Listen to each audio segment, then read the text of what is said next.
लोग आज भी इसी चीज को पसंद कर रहे हैं, पर ये कि हमें वो चीजें। तो अभी बहुत सारे लोग जो हैं, स्पेशली नए सिंगर, वो कनेक्शन गायकी से कम कमर्शियल एस्पेक्ट से ज्यादा, फिर भी कुछ एज ए सिंगर लगता है यार ये चीजें मुझे करनी बाकी। पर वो जो गाते हैं ना, ऐसे लगता है कि दिल को छूती है उनकी आवाज। क्योंकि आपने इतना सारा प्यार और सम्मान आपको लोगों से मिला। आपको क्या लगता है कलाकार के रूप में वो कौन सी चीजें जो आपको प्रेरित करती है? अगर हम एक भी चीज गलत गाते हैं, उसका इम्पैक्ट कहाँ तक जाता है। जो फुहड़ गीतों का भी दौर चला था, बिल्कुल चलो। ऐसा भी सुनने में आता कि टी सीरीज के साथ वो कैसे निकली थी, अब उसकी बात करें या इससे पहले वाले? नहीं, टी सीरीज में तो बड़ी बात में गाया, ये पहले दौर की बात चल रही है, कॉलेज के दौरान। हाँ, पर वो पता नहीं मैंने कौन से स्वर में उठा दी और जब अंतरे में पहुंची तो लगा कि कुछ गलत हो रहा है। जब मिनिस्टर साहब आए तो ऐसे टेबल पे खड़ा किया मेरे को। अभी एक बात और आपको बताने के लिए रह गई।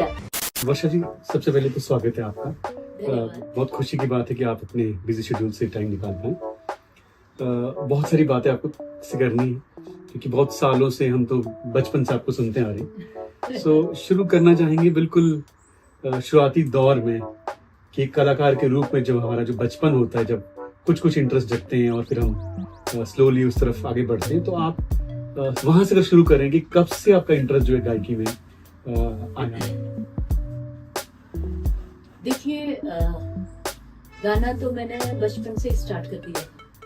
जैसे मैं मतलब कि जब बचपन में पढ़ती भी नहीं थी, उससे भी पहले, जैसे बच्चा होता है ना, एक क्रॉलिंग स्टेज से ऊपर जब आता है, तो तब से गाना शुरू कर दिया था। फिर उसके बाद स्कूल में जैसे तीसरी कक्षा में मैंने पहला गीत जो था वो गाया था। और अगर सिंगिंग लाइन की बात करें, स्कूल कॉलेजेस में तो गाते ही थे, मतलब इंटरेस्ट शुरू से था गाने में। पर सिंगिंग लाइन में अगर मैं आई तो वो आई मैं 93 में। हाँ जी। तो आपने कहा कि स्टार्टिंग से आपका इंटरेस्ट था, कोई घर में ऐसा माहौल था, कोई आसपास था जिस कारण से आपका रुझान गायकी में आया हो?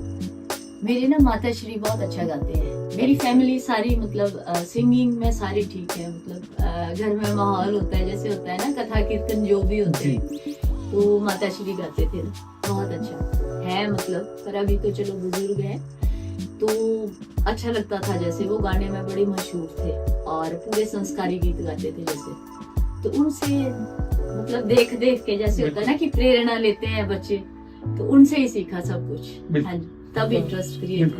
यानी घर में जैसा माहौल है उसका असर पड़ा। बिल्कुल। और आपने बताया कि कक्षा 3 में थी जब आपने पहली बार हाँ जी गीत गाया होगा, तो स्कूल में किस रंग का माहौल था? वो प्रोत्साहित करते थे या फिर नहीं गानों में ध्यान नहीं देना, कुछ उस दौर का कैसा था? नहीं, स्कूल वाले तो ढूंढ के लेते थे ऐसा कुछ नहीं है। तो जैसे पहला गीत था मेरा लौंगे गोया तारा, तो हाइट में मतलब छोटी थी जब तीसरी में पढ़ती थी, तो जब मिनिस्टर साहब आए तो ऐसे टेबल पे खड़ा किया मेरे को, फिर माइक लगाया, फिर जाके मैंने गाना गाया। वहां पे ना कुंज बिहारी लाल जी होते थे तब मेरे। जी बिल्कुल। तब की बात है ये, शायद तब मैं चौथी में थी, तो तब गाया था मैंने पहला गीत। मतलब स्टेज समझो कि वहां से शुरू हुई मेरी ना। जैसे इतनी छोटी अवस्था में उस टाइम डर वर कुछ लगा नहीं है? डर का तो पता ही नहीं था। डर का पता तो लगा जैसे 9th में आके। अच्छा।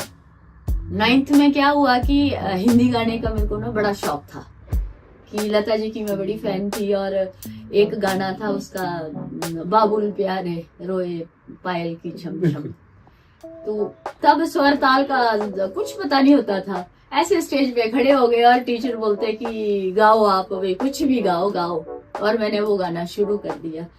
तब मुझे लगा कि मैंने ना ये बहुत ही ऊंचा उठा दिया। वैसे मेरा तीसरा काला है, मैं वहां से गाती हूँ, पर वो पता नहीं मैंने कौन से स्वर में उठा दी और जब अंतरे में पहुंची तो लगा कि कुछ गलत हो रहा है तो फिर थोड़ा सा कम कर दिया मैंने, मतलब एक अंतरा गा के मैंने छोड़ दिया। तब मुझे लगा कि ये भी जरूरी होता है कि कैसे उठाना है, और उससे पहले तो पता ही नहीं था। तो आप रियाज भी करते रहते थे? नहीं, मैं नेचुरल हूँ। अच्छा, उस दौर में तो आपने स्कूल में बिल्कुल पता ही नहीं था रियाज रियूज क्या होता है, कुछ पता नहीं था। बस गाना है कि गाती अच्छा थी तो सभी ले जाते थे कि मेरा नाम था लौंगे वाली कुड़ी, क्योंकि मैंने वही गीत गाया सबसे ज्यादा ना। हाँ, पॉपुलर हो गया तो। हाँ, लौंगे गोया तारा तोपदी टप्पर में, तो फिर वैसे इनाम भी पक गया स्कूल में ना। तो तब तक तो कुछ पता नहीं था, और ना ही कोई रिहर्सल थी, कुछ नहीं। मैं सिखाती भी थी, इवन के टीचर मेरे को ही बोलते थे कि सिखाओ भाई बच्चों को, कैसे? डांस की भी शौकीन थी तो डांस भी करती थी मैं। अच्छा, तो दोनों काम। ओके। हाँ जी। उस दौर में सोचा था कि आगे जाके इतने पॉपुलर गाने भी गा पाएंगे, कुछ माइंड में नहीं, था या फिर जैसे टाइम के साथ चल रहा था कि टाइम मौके के मिलता साथ। था? हाँ जी। ओके। 9th में जब मैं आई तो दिल्ली दूरदर्शन तब बड़ा DD1 हुआ करता था, तो वहां से टीम आई थी एक, उन्होंने एक टेलीफिल्म बनानी थी भारत की नारी। तो वो अच्छा गाने वाला जैसे बच्चे के रूप में ढूंढ रहे थे, तो स्कूल वालों ने मेरा नाम प्रपोज कर दिया। तो पहला जो मैंने गीत गाया DD1 के लिए, भारत की नारी फिल्म बनी टेलीफिल्म, उसके लिए गाया मैंने। हाँ जी, मेरी शुरुआत जो हुई है तो वो टेलीविजन से हुई। हाँ जी। आप 9th में थे उस time? हाँ, और फिर उसके बाद उन्होंने एक देश प्रेम का गीत, वो तो ग्रुप में गाया हम लोगों ने। मतलब लीडिंग जो था वो मेरा ही था उसमें। अच्छा, तो और बड़ा इंटरेस्टिंग है कि 9th में थे और टेलीफिल्म के लिए आपने गीत गाया, हाँ जी, हाँ जी। उससे कॉन्फिडेंस भी बढ़ता है, अच्छा बिल्कुल, लगता है। बिल्कुल। फिर आगे फर्दर कैसे आपने इस यात्रा कंटिन्यू किया? कई बार स्कूल के बाद लोग इससे उसके बाद हाँ, जालंधर दूरदर्शन से एक कार्यक्रम आता था हिमाचली, उसमें ना हिमाचल का मतलब कांगड़ा सारा कल्चर हिमाचल था। दर्पण करके हाँ। अच्छा, हाँ, नहीं, हिमाचल कुछ ऐसा नाम था उस प्रोग्राम का ना, बड़ा फेमस था। अच्छा, ए गुरदीप सिंह थे वो उस कार्यक्रम को चलाते थे। तो फिर डांस में भी मैं बड़ी परफेक्ट थी, जैसे अपना यहाँ का कांगड़ा का जो लोकल था, तो डांस में गई मैं वहां पे। फिर वहां भी गाना गाया जालंधर दूरदर्शन में भी। तो ऐसे जैसे लिंक बनते गए ना। फिर जैसे धर्मशाला पहुंचे, फिर वो गुरदीप सिंह जी तो यहाँ आते थे रिकॉर्डिंग करने के लिए ना, तो उनकी नजर में भी आ गए। जैसे फिर यहाँ अब तो हमारे प्रोफेसर थे डॉक्टर प्रत्युष गुलेरी जी, अब तो नहीं रहे वो, पर सिंगिंग लाइन में मुझे लाने का जो श्रेय है वो डॉक्टर प्रत्युष गुलेरी जी को जाता है। आज मैं जहाँ भी हूँ, वो स्वर्ग में है और मैं यहाँ हूँ, पर उनकी देन है। ऐसे तो देखो ना, लाखों प्रतिभाएं हैं। जैसे वो जानते थे मुझे शुरू से ना, तो कॉलेज में जब मैं एंटर हुई तो वो हिंदी पढ़ाते थे, हिंदी के प्रोफेसर थे, और मैंने हिंदी रखी थी। तो जैसे वो आए कंपनी वाले, तो उन्होंने बोला कि मेरी स्टूडेंट है, वो अच्छा गाती है। स्क्रीनिंग जैसे शुरू हुई तो कई बच्चों ने दी स्क्रीनिंग कॉलेज में ना, तो फिर उसमें मतलब जैसे उन्होंने मेरा नाम भी प्रपोज किया था, तो फिर मेरी वॉइस जो है वो बिल्कुल उनको मैच कर गई। बिल्कुल। ऐसा भी सुनने में था कि टी सीरीज के साथ वो कैसे निकली थी, अब उसकी बात करें या इससे पहले वाले? नहीं, टी सीरीज में तो बड़ी बात में गाया। फिर ये दूसरी एडिशन, ये पहले दौर की बात चल रही है, कॉलेज के दौरान। हाँ। अच्छा, जो टी सीरीज में भी गाने वाली पहली जो महिला गायक हूँ मैं ही हूँ हिमाचल में, अगर आप बात करते हैं। पर ये तो थी जब मैंने कैसेट लाइन स्टार्ट करी। अच्छा, वो थे MCCI थी वो कैसेट कंपनी ना, अच्छा, तो वो ऑडिशन करने आए थे और आप कॉलेज में थे उस दौरान? हाँ जी, मैं अच्छा। फर्स्ट ईयर में थी। अच्छा, ये सिंगिंग लाइन जो स्टार्ट करी ना, कैसेट लाइन जो मैंने पकड़ी, वो मैंने कॉलेज में आके पकड़ी। Okay. 93 में। तो यानी कॉलेज में जब आप पढ़ते थे उस टाइम आपकी पहली कैसेट हाँ जी, हाँ आ जी, गई, हाँ जी। और फिर कॉलेज में कंटिन्यू चलता रहा, आप गाते रहे? अच्छा, पढ़ाई नहीं छोड़ी है मैंने, पढ़ाई तो मैंने पढ़ाई continue और की। साथ में गायकी भी बिल्कुल, चलती। जैसे डे टाइम, जैसे ये जो मेरा सबसे नॉर्थ इंडिया में इसका आज तक किसी ने रिकॉर्ड नहीं तोड़ा, धोपड़ पानी जो चली है, बिल्कुल ठीक है। Extremely popular. हाँ। तो वो जो गीत था, तो दिन में मेरा पेपर था और रात को मैंने इसकी रिकॉर्डिंग करी, ठीक है। आज जैसे पेपर दे के शाम को चले गए, रात को रिकॉर्डिंग करी, और दूसरे दिन सुबह आके 2 बजे जो होता है ना पेपर का टाइम, आके फिर पेपर दिया मैंने। हाँ, मेरी ये जो रिकॉर्डिंग्स होती थी, क्योंकि दिन में तो टाइम होता नहीं था, तो मेरी नाइट रिकॉर्डिंग, मतलब मैक्सिमम रिकॉर्डिंग्स जो है मेरी वो नाइट। और घर वालों का क्या उस टाइम था? क्या आप पढ़ भी रहे थे, डेवलपमेंट भी ठीक है कि इसे भी करते रहो, या नहीं पढ़ाई पे ध्यान दो, इसको बाद में करना है? नहीं, ऐसा कुछ नहीं, मैं पढ़ने में ठीक थी। अच्छा, शुरू से आप मैनेज कर लेते दोनों चीजें? हाँ। अच्छा, जैसे शुरू में मैं चलो ऐसे अपने मुंह तो क्या बोलना, पर मैंने 2 कक्षाएं ना इकट्ठी की हैं। अच्छा। जैसे पहली दूसरी इकट्ठी की, तीसरी चौथी इकट्ठी की, वो टीचर्स ने करवाई की। पढ़ने में मैं ठीक थी तो वो मुझे वैसे प्रिपेयर करते थे, तो मैंने 3 साल में 5 क्लासें करी। हाँ जी, तो उस कारण से ज्यादा हाँ। ठीक है। और जब आप कॉलेज में पढ़ते होंगे, है ना, कि हर कलाकार के लिए कुछ लोग होते हैं जिनको वो अपना वो मानते हैं, जिनसे प्रेरणा लेते हैं। एक तो आपने कहा कि लता मंगेशकर आपको पसंद थी। उस दौर में क्या लोक गायकी में, हिमाचल लोक गायकी में कोई व्यक्ति थे आप भी याद कर पाएंगे जिनको आप? बिल्कुल बिल्कुल। हाँ। मैं प्रेरित हूँ, नसीम बालाजी थे हमारे इसमें ना, हाँ जी। पब्लिक रिलेशन डिपार्टमेंट में। हाँ जी बिल्कुल। हाँ। तो 9th में यहाँ शाहपुर में एक प्रोग्राम था, तो पब्लिक रिलेशन वाले जैसे पहले ही आ जाते हैं गाना गुना गाने के लिए, भीड़ इकट्ठी करनी होती है, किसी मिनिस्टर ने आना होता है, तो हम भी कंपटीशन के लिए गए हुए थे।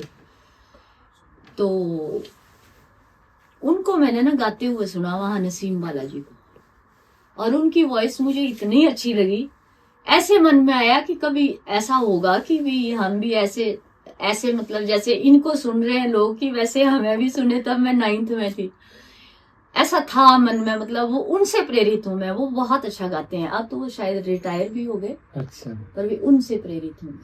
बिल्कुल। हाँ जी। तो ये जो पहला गाना जो आपने कॉलेज में रिकॉर्ड किया, आपको याद है कुछ लाइंस उसकी याद होगी अगर आप सुना पाएंगे? कौन सा गाना? हाँ, हमने झुमाकड़ा रिकॉर्ड किया था। अच्छा, थोड़ा बताएंगे किस एक अगर उसका अंतरा गा पाए आप? इसमें जैसे विवाह गीत थे ना वो शादी के, तो इसमें ऐसा होता है कि ये तो फिर पूरा विवाह, मतलब पूरी कैसेट ही विवाह गीतों की थी ना। अच्छा। हाँ, जैसे वर पक्ष, वधू पक्ष, तो उसमें से अगर सुनना चाहें आप तो। जी बिल्कुल।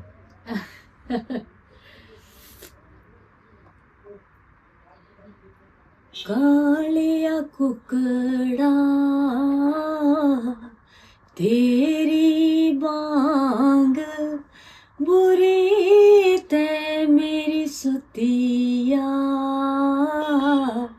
निंदर गुआई कालिया कुकड़ा तेरी बांग बुरी ते मेरी सुतिया, निंदर गुआई जागदी हुंदी, उठी फेरा लैंदी मैं ता रैया, पापड़ सोई वे जागदी हुंदी, चरणा तोई पींदी मैं ता रैया, पापड़ सोई। बहुत, इसको हम प्यागड़ा बोलते हैं। अच्छा। हाँ, जैसे सुबह 4 बजे उठ जाते हैं, जैसे बुजुर्ग लोग जो हैं बोलते हैं कि देवी देवता आते हैं उस समय, तो ये उसमें है कि भाई मैं तो सो ही रही और भगवान आके चले भी गए, पर मैं उनके दर्शन नहीं कर सकी, तो इसको भी आगड़ा बोलते हैं। यहाँ से स्टार्ट होता है जैसे ना ब्याह गीत जो होते हैं। हाँ, अच्छा, तो इसकी पूरी कैसे हाँ पूरी, और वो मतलब कि आज भी ब्याह शादियों में वही गीत बजते हैं। हाँ जी बिल्कुल, बहुत इंटरेस्टिंग। तो फिर जब धोबन वाला जो वो थोड़ा बताएंगे कैसे धोबन तक पहुंचे, वो कहाँ से? जैसे ये विवाह गीत हमारे रिलीज हुए ना, तो उसके बाद फिर जितनी भी कंपनीज थी फिर वो आना शुरू हो गई जैसे। ठीक है। तो ये जो कैसेट थी ये थी MCCI में, इसकी रिकॉर्डिंग हुई थी तब दिल्ली में, और ये जो धोबन है ये हुई थी नगमा में। अच्छा। तो ये पठानकोट से थे मेरे प्रोड्यूसर ना। ठीक है। तो ये तो फिर ऐसे मिलने आए कि भाई ऐसे ऐसे है, तो मैं बोलूँ कि मेरे पेपर है, मैं नहीं जाऊंगी भाई। नहीं आपको जाना पड़ेगा बोले, और हमने भी भाई आपसे ही शुरुआत करनी है। तो बस ऐसे ही बनते गए। और हिमाचल की ऐसी कोई कंपनी है नहीं कि जिसको मैंने स्टैंड ना किया हो। नगमा, GMC, इनकी शुरुआत तो मेरे से ही हुई जी। और ये जो MCCI है, इन्होंने पहले कुछ 1 नंबर निकाले थे, पर वो उतने हिट नहीं थे। पर जैसे MCCI में विवाह गीत आए तो वो तो फिर सुपर डुपर हिट थे। तो मैम आप धोबन के बारे में बता रहे थे कि कैसे वो गाना आया, थोड़ा उसकी बैकग्राउंड की स्टोरी बताइए। इसका ये था कि जैसे इससे पहले जो लोक गाथाएं है ना, वो कभी किसी ने मतलब ऐसी किताबों में तो बंद पड़ी थी, पर उजागर नहीं किया था किसी ने ना। तो ये लिरिक्स लिखने वाले कोई और होते हैं जैसे, तो उन्होंने बोला कि ये तो मेरी खासियत ये थी कि वन टेक ओके, ठीक है जी। तो यहाँ वो जो बता रहे थे मुझे लिरिक्स, और वही म्यूजिक बन रहा है और वही रिकॉर्ड करी हमने स्टूडियो में। और रात को हुई है 2 बन रिकॉर्ड ना, रात के मेरे ख्याल 1-1:30 बजे के बाद, और सुबह 6 बजे तक रिकॉर्डिंग करके हम फ्री हो गए थे। तो मुझे लेना इसलिए सारे ठीक समझते थे क्योंकि स्टूडियो का ज्यादा खर्च पड़ता नहीं था। अब तो डिजिटल सिस्टम है सारा, पर उस टाइम तो 4 ट्रैक होता था। जैसे एंड में जाके आप भूल जाते हैं तो आपको फिर दोबारा आपको पूरा गीत गाना पड़ेगा। तो मुझे प्रेफर इसलिए करते थे कि मैं भूलती बहुत कम थी, मतलब कि वन टेक ओके। तो धोबन का तो एक्सपीरियंस पूछो ना आप, हंस हंस के बुरे हाल ऐसे वहां बनाए और वहीं गा जाए हम लोग ना, तो हम ये बोले कि ये चलेगा भी गाना कि ऐसे इधर पर टचवुड इतना बिका कि भी आप बोल सकते हैं कि डायमंड सॉन्ग ऑफ बिल्कुल हिमाचल हम प्रदेश। स्कूल में पढ़ा करते थे, और हाँ जी हाँ जब जी वो आया और हमने कहा ये हर जगह बजने लगा, बिल्कुल। और बहुत ही बिल्कुल अनूठा, कितने मतलब ही बहुत ही सिंगर्स ने गाया, अनुराधा पौडवाल तक ने गाया, पर टचवुड की जो प्यार और सम्मान जनता ने मुझे दिया, बिल्कुल वो तो हमारे मेरे हमें लिए- मैं आपको बता रहा हूँ हमारी बचपन की यादें जो है, बिल्कुल मतलब इनफैक्ट अगर हम जब आपके नाम कर रहे थे वर्षा को मतलब वो धोबन वाला इस लेवल पे वो था। हाँ जी हाँ जी। आपको रियलाइज हो रहा था जब आप उस गाने को गा रहे थे कि वो इतना पॉपुलर होगा? नहीं, तब नहीं। इसके पीछे एक और स्टोरी है। जैसे रिकॉर्ड हुआ, फिर क्या हुआ, जब तब होता था कि परवाणु में बनती थी कैसेट्स, तो जब ये सारी बन के आई तो वो सारी खराब निकली, और गाना इतना अच्छा था, फिर प्रोड्यूसर ने ये दोबारा रिकॉर्ड हुआ, फिर ये अच्छा, रातों रात रिकॉर्ड हुआ, मतलब कि और दोबारा जब रिलीज हुआ तो फिर तो ये रुका ही नहीं ना ये। फिर तो डी वालों ने इतना कमाया कि ओरिजिनल तो बिकी पर डी भी इतनी बिकी कि मतलब कि जिसका मुकाबला ही नहीं है कोई भी। बिल्कुल। हाँ जी। उसके कुछ समय फिर ऐसा भी रहा है कि आपको इस गाने की बहुत फरमाइश आती रही होगी स्टेज पे, ऐसा रहा होगा बाद में? आज है तक ना, बहुत। अभी पीछे दशहरा हुआ तो सबकी यही था कि पहले धोबन गाए कि आइडेंटिटी सॉन्ग है। बिल्कुल। ऐसे तो मैंने बहुत सारे जैसे गाई हैं गाथाएं, राजा गोपी चंद, फिर आपका वजीर राम सिंह पठानिया जी, फिर रूल कुल, फिर आपका देर जैद दई मारिया, ये सारी गाथाएं हैं जो मतलब ओरिजिनल स्टोरीज है ये।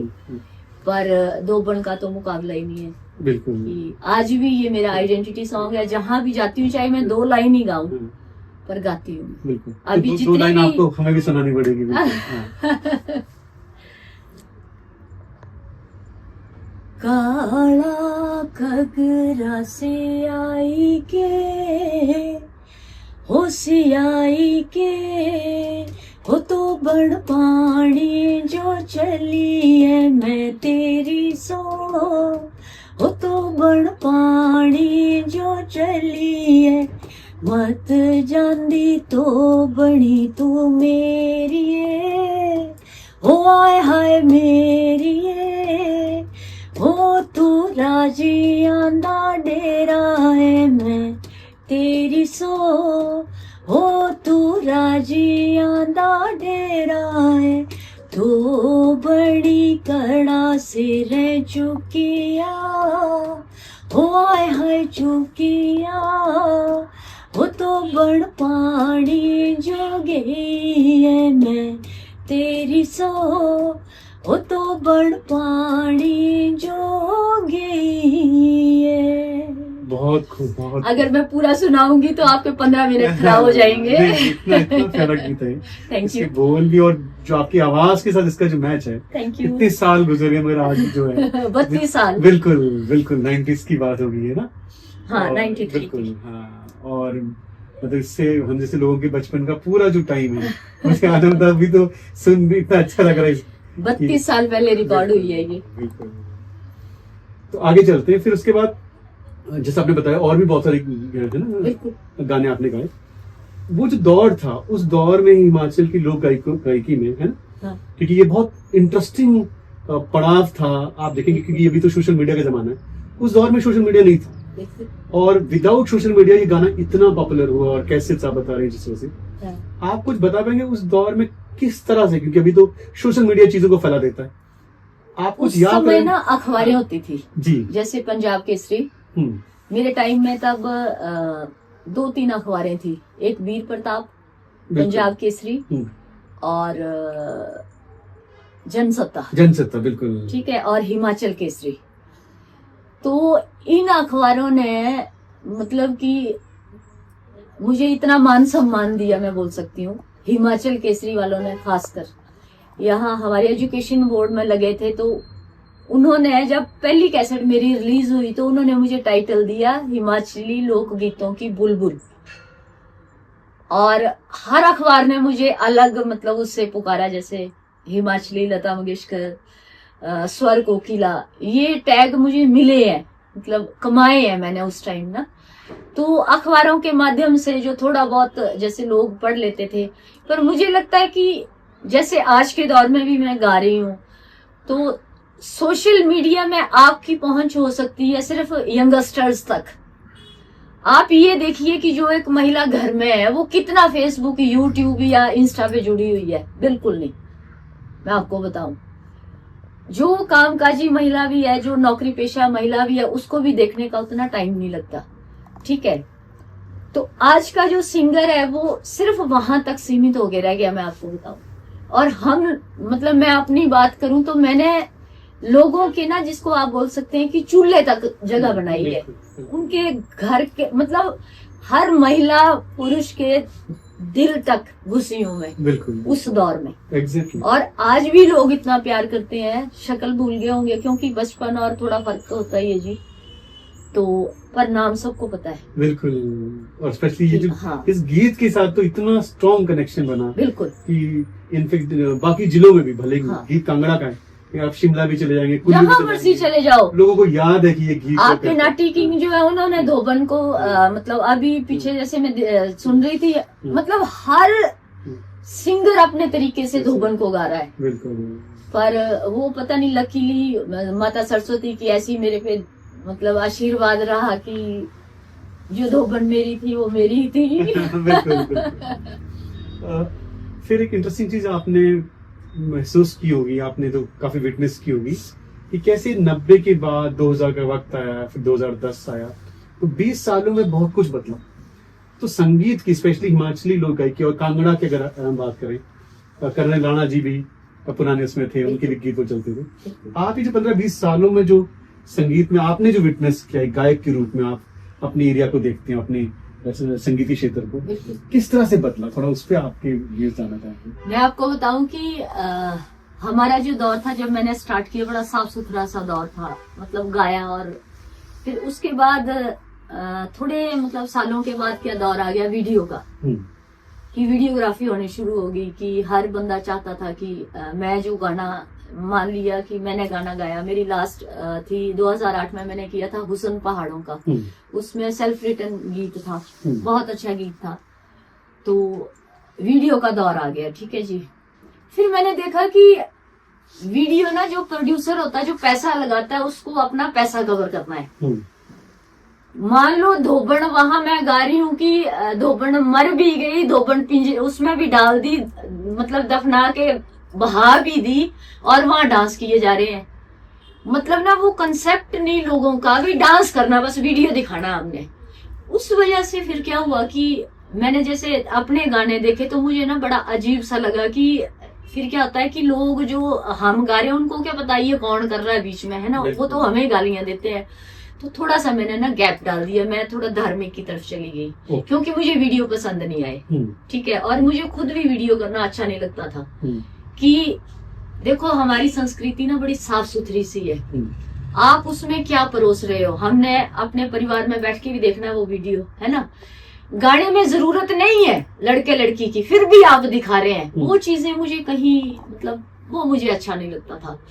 और वैसे भी मेरी गायकी बड़ी साफ सुथरी रही और लोगों ने मुझे दिल में जगह दी है, तो मैं चाहती थी कि मेरी जगह वही रहे। ऐसा ना बोले कि पहाड़िया च बोल देना कि है रंडे दे क्या करा दे, है ना, क्या दसा दे। तो वो चीज मुझे कहीं अटकती थी, तो मैं फिर थोड़ा सा पीछे हट गई, ठीक है जी। तो ऐसा लगा लोगों को कि मैंने गाना ही छोड़ दिया। फिर मुझे लगा कि नहीं, पीछे नहीं हटना है, सिंगिंग करती रही मैं, पर मैंने अपने प्रोड्यूसर्स को साफ मना किया था कि मेरे उस पे अगर आप वीडियो बनाए तो मुझे दिखा के बनाए, ठीक है जी। फिर उसके बाद मैंने भजन किया, तो उसमें वीडियो पर वो भी उतना तो नहीं मुझे पसंद आया, पर चलो। पर अब ये YouTube का दौर है, तो इसमें बहुत अच्छा है कि अब जैसे मैंने अपना चैनल बनाया कि पहले नहीं था दिमाग में, पर अब मुझे लग रहा है कि बनाना पड़ेगा कि पब्लिक डिमांड है कि मैम आप आगे आओ, ठीक है जी। कि आप तो इतने पुराने हो, आपने तो संजोया है इस संस्कृति को कि घर घर तक अगर पहुंचाने का श्रेय है तो आपको है। आप मेरे कमेंट पढ़ेंगे, मतलब कि मैं उस भगवान का दिल से मतलब नमन करती हूँ कि इतने रिगार्डेबल कमेंट होते हैं। आज तक किसी ने अभद्र कमेंट नहीं किया मुझे, और ऐसे जिसको आपने देखा ही नहीं है, जिसको आपने सुना ही है, और लोग लिखते हैं चरण स्पर्श, तो कहाँ जगह दी होगी उन्होंने, आप इमेजिन करो ना। बिल्कुल। और ये रियलिटी है, मैं आपको दिखा सकती हूँ, फोन में अभी भी सेव है सब कुछ, ठीक है जी। और जब मैंने वो अपना जैसे वर्षा कोच करके लोग करते हैं सर्च, तो उसमें क्या होता है कि वो सारा क्रेडिट ना कंपनीज को जाता है। तो फिर किसी ने, बड़े बुजुर्ग ने सलाह दी कि अपना ही बनाओ आप चैनल, ठीक है जी। तो अब मेरा चैनल है जैसे वर्षा कोच ऑफिशियल करके, तो मैंने पुरानी क्लिपिंग डाली है उसमें ना। तो अभी मैंने पीछे 3 महीने पहले मैंने एक सुहाग गीत डाला, 28 साल पहले गाया था वो मैंने, 28 साल पहले। आज उसका 95,000 पहुंच गया वो 3 महीनों में। नहीं, आप बिल्कुल ठीक बोल रहे हैं कि बहुत सारे ऐसे लोग। तो मैंने सुहाग जो डाला वो मैंने इसलिए डाला, मैंने देखना था कि क्या संस्कृति पे नाचना ही जरूरी है, बिना नाचे भी आप लोगों तक अपनी बात पहुंचा सकते हो। ऐसा नहीं है कि आप खुद नाचो तभी लोग देखेंगे। और मुझे बड़ा अभद्र सा लगता है कि जिस गाने में जरूरत ही नहीं है उसमें भी आप नचाए जा रहे हो लोगों को, है ना। और उस वजह से मैंने वो सुहाग 28 साल पहले गाया था। मैं चलो एक प्रैक्टिकल करके देखते हैं कि लोग क्या चीज पसंद करते हैं। लोगों ने बड़ा प्यार सम्मान दिया और मैं बहुत खुश हूँ। शायद कल तक वो 1 लाख तक पहुंच जाएगा। बिल्कुल। नहीं, जैसा आप बता रहे हैं ना, हाँ जी, बहुत सारे ऐसे लोग हैं जिनके लिए अपनी संस्कृति, अपने गीतों को सुनना, और जिस तरह पर इशारा कर रहे हैं कि गीत पे फोकस करना, संगीत पे, ना कि सिर्फ विजुअल पे, वो मैं आपको एक छोटी सी बात बताऊं, आप बोलेंगे कि मेरे पास तो इतना कुछ है बताने के लिए। अब एक छोटा सा गीत बताती हूँ आपको, माए नी मेरी ये, आपने सुना होगा वो गीत, है ना। अब उसमें एक आ रहा है कि देखो हमें लोग कितना फॉलो करते हैं, अगर हम एक भी चीज गलत गाते हैं उसका इम्पैक्ट कहाँ तक जाता है। शिमले दी राय चंबा कितनी की दूर, ये किसी ने, हमारे गायक भाई साहब ने गा दिया गीत, ठीक है जी। आज हर बच्चा उस गीत को फॉलो कर रहा है, उसकी शब्दावली गलत, ठीक है। गीत था कि माए नी मेरी ये, मतलब चंबा और जम्मू की बात थी उसमें।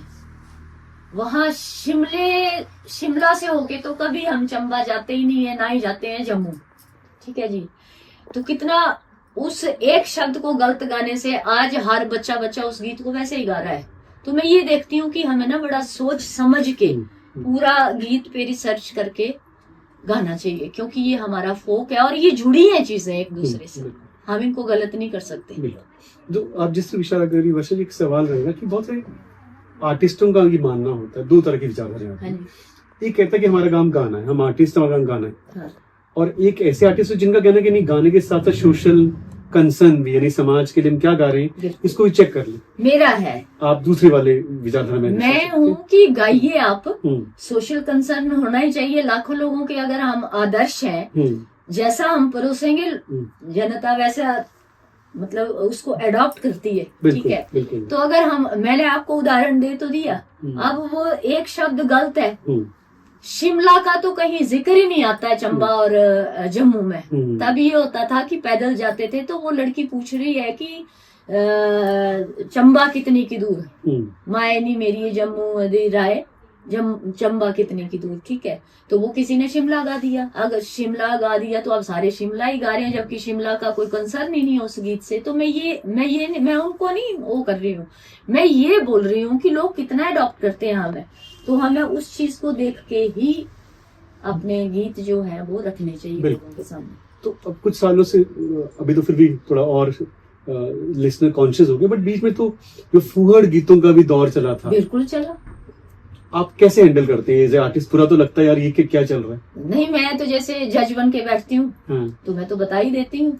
अब जैसे बच्चे गा रहे हैं, हाँ, बच्चे चढ़ रहे हैं, स्टेजेस पे चढ़ रहे हैं, तो बच्चों को यही पता नहीं है कि स्टेजेस के भी कुछ नियम होते हैं, है ना जी। तो उनको हम आज भी चढ़ते हैं स्टेज पे, तो जूते खोल के, स्टेज की भी अपनी एक मर्यादा होती है ना जी। और हाथ में मोबाइल पकड़े हैं, दूसरी तरफ वो कंपटीशन में खड़े हैं, गा रहे हैं, मैं तो रोक टोक करती हूँ। मुझे लगता है और करनी भी चाहिए, क्योंकि अभी उनकी लर्निंग स्टेज है, अभी बता देंगे आप तो आने वाले टाइम में तभी उनको पता चलेगा ना किसी को तो शुरुआत करनी पड़ेगी। बिल्कुल बिल्कुल। अगर आप ऐसे गलत ही, अब जैसे ये चंबा वाला मैंने गीत बताया आपको, मैक्सिमम बच्चों ने गाया, और मैंने बोला वहां स्टेज पे कि बच्चों ऐसे नहीं है, ये गीत ऐसे है, और सीखा भी बच्चों ने। बिल्कुल बिल्कुल, वो है ना बात। बिल्कुल आप ठीक बोल रहे हैं। एक और जो पहलू जो काफी बदला है, संगीत को तो साधना माना जाता है और अपने आप में काफी समय लगता है और एक फेस होता है। हाँ जी। लेकिन आज के दौर में बहुत जल्दी जो है लोग बहुत उभरते हुए सेंसेशनल सिंगर बनना चाहते हैं। ऐसा ना, जितनी जल्दी आप उभरते हैं ना, उतनी जल्दी हम नीचे भी आ जाते हैं जी। जितना आप धीरे धीरे चलेंगे ना, हाँ, उतना आप कामयाब रहेंगे। बिल्कुल। हाँ। ये जो इतना लंबा सफर आपका रहा, आपने बताया भी कि जिस तरह का रिस्पेक्ट आपको मिलता है, और हम लोग भी उसके साक्षी है कि बचपन से आज तक उन गीतों को सुनते हैं। आपको क्या लगता है कलाकार के रूप में वो कौन सी चीजें जो आपको प्रेरित करती रहती है? एक तो लोगों का कनेक्शन तो हुआ, जो आपके केस में तो बहुत ज्यादा है। इसके अलावा क्या लगता है कि as a singer, as a कलाकार, वो कौन सी चीजें होती है जो आपको मोटिवेट करती है कि हाँ ये जर्नी जो है हमेशा रहनी चाहिए? बहुत सारी चीजें हैं। जैसे हम बाकी स्टेट्स का कल्चर देखते हैं, तो हमें लगता है कि जैसे मैंने जो शुरुआत की थी, तो मुझे यही था कि तब सभी लोग जैसे हिंदी की तरफ थे, पंजाबी की तरफ, या ज्यादा से ज्यादा हरियाणवी का, राजस्थानी। तो मेरे मन में ये होता था कि हमारा जो कल्चर है हिमाचल का खासकर, वो भी ऐसे बजना चाहिए। बिल्कुल। कि एक रेप्यूटेटेड उसमें ना, है ना। मैं ये नहीं बोलती हूँ कि मैं ही पहली गायक हूँ, इससे पहले बहुत गणमान्य गायक रहे हैं, पर वो गायकी कहीं ना कहीं सीमित थी। जैसे मान लो अगर आप पब्लिक रिलेशन की बात करें, तो वो तो तभी गाएंगे ना जब कहीं मौका होगा। अब कैसेट लाइन तो ऐसी है कि कैसेट जब चलेगी तो वो तो सारे उसमें बिकेगी और सुनेंगे ना सारे। पब्लिक रिलेशन का ये होता है कि जहां उनको आदेश होगा वो तो वहीं तक जाएंगे, तो वो दायरा हमारे कल्चर का वहीं तक सीमित था। ठीक है जी। तो वो चीज मेरे दिमाग में थी कि मैंने अपने कल्चर को एक, जिसको बोलते हैं कि इस्टेब्लिश जगह पे पहुंचाना है, और मैं बहुत 90% में इस चीज में कामयाब रही हूँ।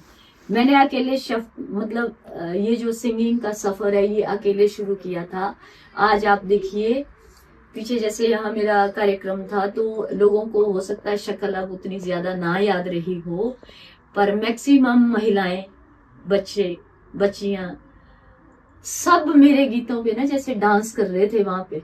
ठीक है, पता नहीं है उनको भी सिंगर कौन है, मतलब नाम पता है, शक्ल पता नहीं है। तो फिर मैंने स्टेज पे बोला, मुझे सम्मानित किया गया जैसे ना, तो मैंने बोला कि जो सफर मैंने अकेले शुरू किया था 32 साल पहले, आज मुझे खुशी होती है कि एक कारवां बन गया है। बिल्कुल। आपने देखा होगा आजकल तो एक पत्थर उखाड़ो सिंगर ही सिंगर है ना, और अच्छी बात भी है चलो। पर मैं उस दौर की मतलब गवाह हूँ कि जब लास्ट में भूल जाते थे तो शुरू से गाना पड़ता था। आज तो एक चीख मारो, बाकी आप मतलब टेक्निक इतनी हाईटेक है कि कुछ भी हो सकता है। बेसुरे को भी खड़ा कर दो, वो भी सुर में गाएगा, है ना जी। तो हमने तो वो दौर देखा है, और आज के दौर में भी हम गा रहे हैं। तो सारा सफर बिल्कुल अच्छे से तय किया। बहुत इंटरेस्टिंग चीज आपने बताई कि जो अपना कल्चर है। और मैं भी एक किस्सा बताता हूँ। 2000 के आसपास की बात है। हमारे कुछ दोस्त जो है पढ़ाई करने साउथ चले गए। अच्छा। मेरा एक दोस्त था, वो बेंगलोर में पढ़ाई करने, बेंगलोर के आसपास में आयुर्वेदिक बैचलर्स BMS का कोर्स करने का। उसको बहुत शौक था अपने लोकगीत सुनने का। तो मुझे याद है उस दौर में वो मुझे फोन किया, क्या पॉसिबल है, 3-4 नाम लिए, आपका हो गया, कर्नल राणा हो गया, ऐसे से कि यार इनकी कैसेट मिल पाएगी। अच्छा। क्योंकि मैं यार यहाँ साउथ में रहता हूँ और उस टाइम इंटरनेट भी नहीं था। अच्छा। तो मुझे बहुत याद आती है, तो मैं इन गीतों को सुनता हूँ तो मेरे को अपने अपने घर हिमाचल, अपने जुड़ा रहता है कि मुझे बहुत अच्छा लगता है। और वो बिल्कुल आपकी बात से मुझे एकदम से याद आया कि ये बहुत इंपॉर्टेंट रोल मुझे लगता है आपने अदा किया। आप मल्टीपल चीजें भी करते रही है ना, आपने बिल्कुल। गीत तो गाए, इसके अलावा आपके फील्ड का काम भी रहा, रेडियो भी मैंने रहा, सोशल family- बड़ा किया है। बिल्कुल। कैसे आप मैनेज करती हैं? इतनी एनर्जी कहाँ से आती है? ये तो भगवान जाने कहाँ से आती है।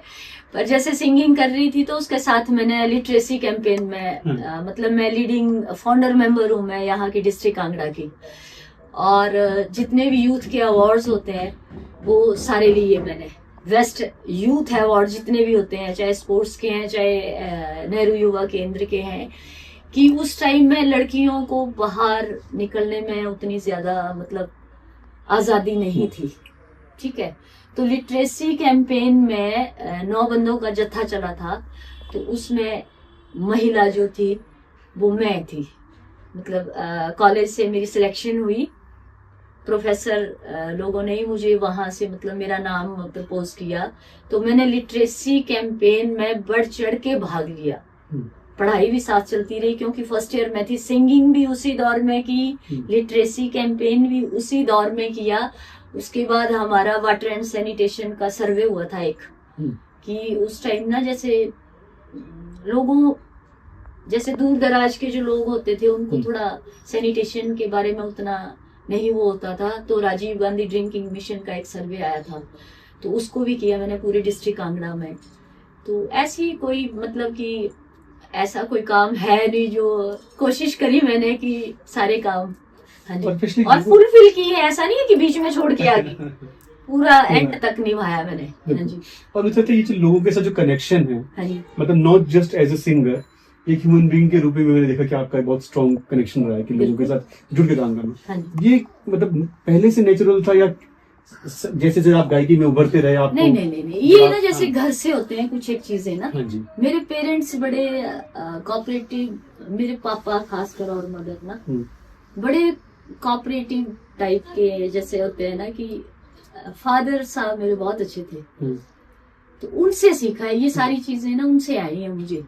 कि लोगों से जैसे कोई कुछ बोल भी दे तो वो कभी उस मतलब वो रिएक्ट नहीं करते थे, और अच्छा ही उनसे ली है मैंने माँ बाप से, कि सामने वाला चाहे जैसा भी है आप अच्छे बन के रहो। सोशली जो सोशली जो मेरा कंसर्न है वो उनसे सीखा है। हाँ, हेल्पफुल होना। आपने तो आपको फील्ड में भी अच्छा लगता है लोगों के साथ बात करना जाना। मैं आज जो जॉब कर रही हूँ फॉरेस्ट डिपार्टमेंट में, ये कोई इंटरव्यू से नहीं मिली है मुझे जॉब। मेरा 9 साल का एक्सपीरियंस लगा एनजीओ में काम करने का। हिमाचल ज्ञान विज्ञान समिति एनजीओ है, जी जी जी, तो मैं उससे जुड़ी रही। बिल्कुल। लिटरेसी कैंपेन के दौरान वो एनजीओ ने मुझे अपना मेंबर बनाया, और उसमें भी मैंने बढ़ चढ़ के भाग लिया और महिलाओं के लिए काम किया। ठीक है, जो बच्चियों को पढ़ाते नहीं थे, घर से बाहर नहीं, 4-5 जमात के बाद। आज मत देखिए आप यहाँ नियर बाई देख रहे हैं ना, दूर दराज के क्षेत्रों में देखेंगे तो आज भी क्रिटिकल कंडीशन है जी। ठीक है जी, तो मैं 92-3 की बात कर रही हूँ ये, तो मेरा तो एक्सपीरियंस लगा ना जॉब में, 9 साल का एक्सपीरियंस लगा मेरा जी। हाँ बिल्कुल। तो एक बड़ा इंटरेस्टिंग आप देखेंगे कि एक वो दशक था 90 से 2000 का, फिर 2010 का, और अब 2000 स्पेशली 10 के बाद तो टेक्नोलॉजी ने बहुत ही हर चीज पे छलांग मारी कह सकते हैं, बहुत बड़ा जंप है। म्यूजिक में भी सेम हुआ है और अपने जो लोक गायकी में भी हुआ है ना। बिल्कुल।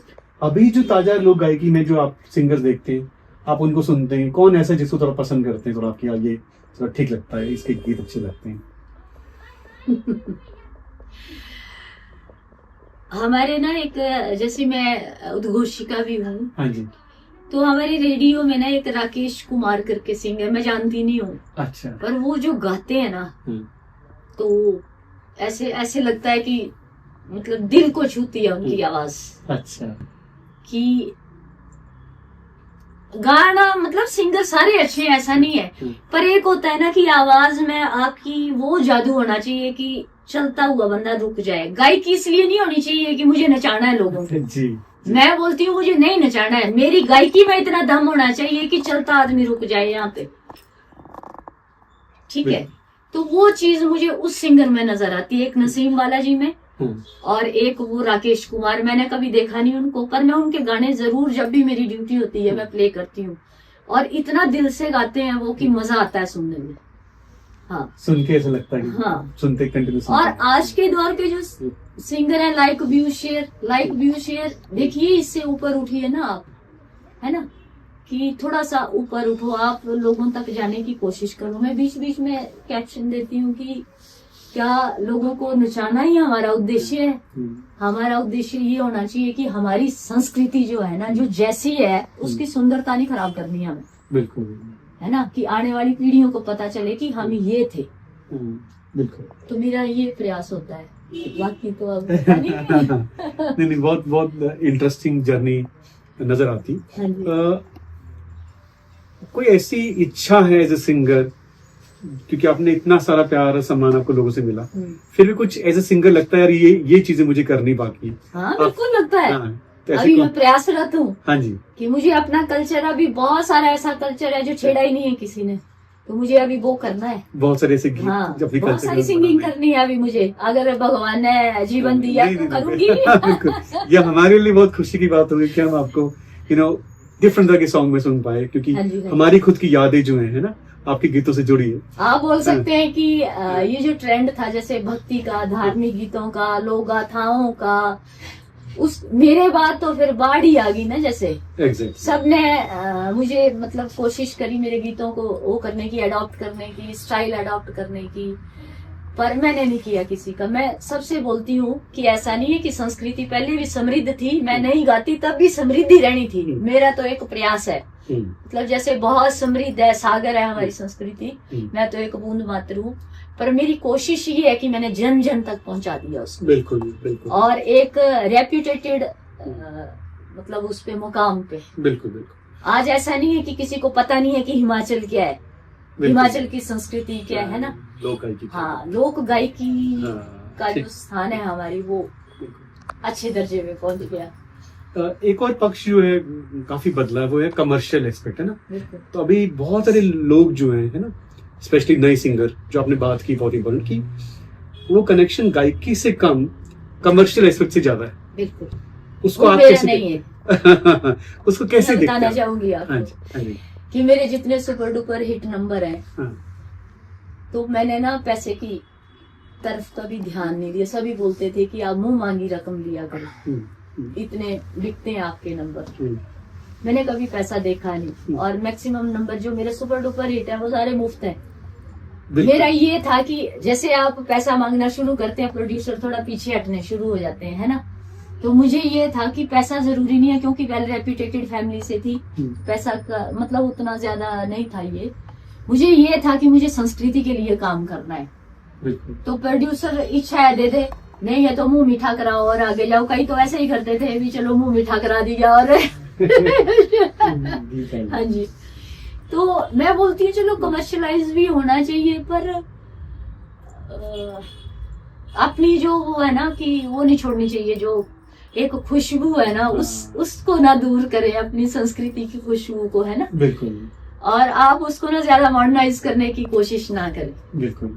कि ऐसे नेचुरल रहने दे बस। जो पसंद लोग ने उसमें कुदरतीपन में करते हैं ना संस्कृति को, वो वैसे फिर जैसे जो क्लासिकल है वो क्लासिकल के हिसाब से गा रहा है, तो फिर मजा नहीं आता। ये मेरी अपनी सोच है, बाकियों का मैं कह नहीं सकती। बिल्कुल। वैसे जी एक चीज और जानना चाहेंगे, क्योंकि जो बात आपने कही कि लोग गायकी के बारे में जब भी बात करते हैं ना, तो आपका जिक्र तो हमेशा ही आता है ना। और आपने पिछले 30-35 सालों में पूरी यात्रा को बदलते देखा। क्या लगता है कि अगले 10-15 सालों में ये किस तरफ जाएगा? क्या ये लौटेगा और ज्यादा? कई लोग कह रहे हैं कि हाँ ये लौटता नजर आ रहा है, कई कह रहे हैं नहीं यार ये सिर्फ जो बात आप कर रहे हैं ये नचाने तक ही सीमित है, वो नेचुरली जो अपने कल्चर के अराउंड जाना वो उतना नहीं है। तो डिफरेंट विचारधाराएं हैं, कुछ कह रहे लौट रहा है, कुछ कह रहे नहीं ये सिर्फ नाच गाना गाने पे लौट जाना, जो है बड़े शो चल जाना, वो वापसी नहीं है। आपको क्या लगता है, क्या अगले 10-15 दिन क्या होगा, किस तरह का जाएगा इलाका, स्पेशली हिमाचली में लोग की बात करें? 100 बातों की एक बात करूं कि ओल्ड इज गोल्ड, ठीक है, हम वापस उसी उसमें आएंगे। ये जो है ना कि नाचने जाने का जो ये कल्चर चल पड़ा ना, ये कुछ टाइम तक होता है, क्योंकि मैंने 32 सालों का सफर जो है वो तय किया, ठीक है। तो मैंने आपको अभी जो उदाहरण दिया ना, ये जो मैंने सुहाग गीत डाला, हाँ, तो ये मैंने चेक करने के लिए डाला कि लोग क्या पसंद करते हैं। बिल्कुल। लोग आज भी उसी चीज को पसंद कर रहे हैं, पर ये कि हमें वो चीजें मतलब आना पड़ेगा ना आगे, उसके लिए। बिल्कुल। अगर ऐसे ही नाचते नचाते रहे तो एक टाइम में तो फिर ऐसा ही लगेगा कि ऐसी ही हमारी वो होगी। तो बिल्कुल। उसके लिए जैसे हम लोग प्रयासरत हैं, तो ऐसे प्रयास करते रहेंगे तो यही टाइम आएगा। मुझे बिल्कुल। लगता है कि दोबारा ये टाइम आ रहा है, शुरू हो गया आने। हाँ जी, कुछ हद तक ये चीजें अच्छी लगती हैं, ठीक है, नाचने नचाने वाली। आज आपने देखा होगा, जैसे मैं तो लाइव भी करती हूँ, ठीक है, तो मैंने एक बड़ा ट्रेंड देखा भी, अभी स्टेज पे चढ़ते बाद में माइक पहले ऑडियंस को दे देते हैं, हाँ जी गाइए बजाइए तालियां फला। यार आप में दम होगा ना तो उनको बोलने की जरूरत नहीं है, वो खुद गाएंगे भी आपके साथ और बजाएंगे भी। और आपकी गायकी में स्टेज से इतना दम होना चाहिए कि पिन ड्रॉप साइलेंस हो, मजा वो आता है गायकी का।